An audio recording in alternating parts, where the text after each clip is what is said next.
I just assumed one day I would get it. But I didn't. Sometime around 15 years old I started to realize the problem: I wasn't sexually attracted to men.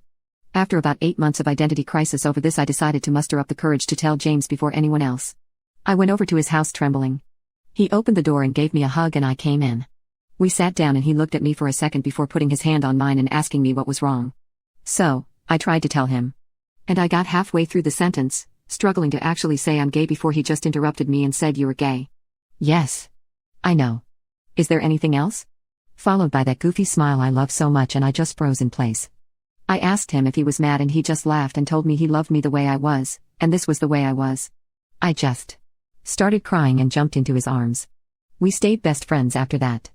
We never actually had a breakup talk, but we did start to date other people. We hung out almost every day until we graduated and he went away to a big-name college. The night before he left he came and picked me up and we drove around town and hit all our favorite spots. He drove me back home at 3 a.m. or something in the rain, and I took his hand during the drive home and fell asleep on his shoulder. I remember wondering then for a moment if I should just marry him anyway. But he was going away to college, and I'm not attracted to men, so it probably couldn't work no matter how I felt about him otherwise. He promised to stay in touch, but I didn't know if that would happen. Well, it did. Obviously it wasn't like before, but he made sure to call me every week just to check up on me and see how things were going. During his junior year my parents found out that I was gay. They did not react well and I was basically kicked out of my home to save me. I did what I always do and called James.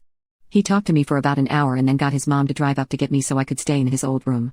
Then he flew home the next day pretty much just to cheer me up and make sure I was alright.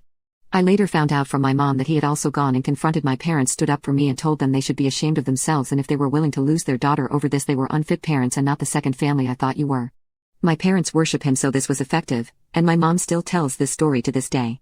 Once again I remember wondering at the time, will I ever know anyone else in my life who would do this for me? But he was heading off back to college and he was still a man. And then I got the diagnosis of cancer. Decent chance of survival, but I had to start treatment right away. At first, everyone was there for me. I was getting visitors. Daily, friends, family, everyone. But as the weeks turned into months it all stopped. When things were looking bad around the 7 to 8 month, my girlfriend broke up with me claiming she loved me, but she couldn't handle watching this. Almost 2 years in now, and there's only 5 people who are still here. My family and James. I almost can't talk about it without crying, but James is here every fucking day. Every day. For hours. He may have missed 20 days in almost 2 years due to work-related travel, and even then he calls me. He comes in and asks how his amumu is doing and listens.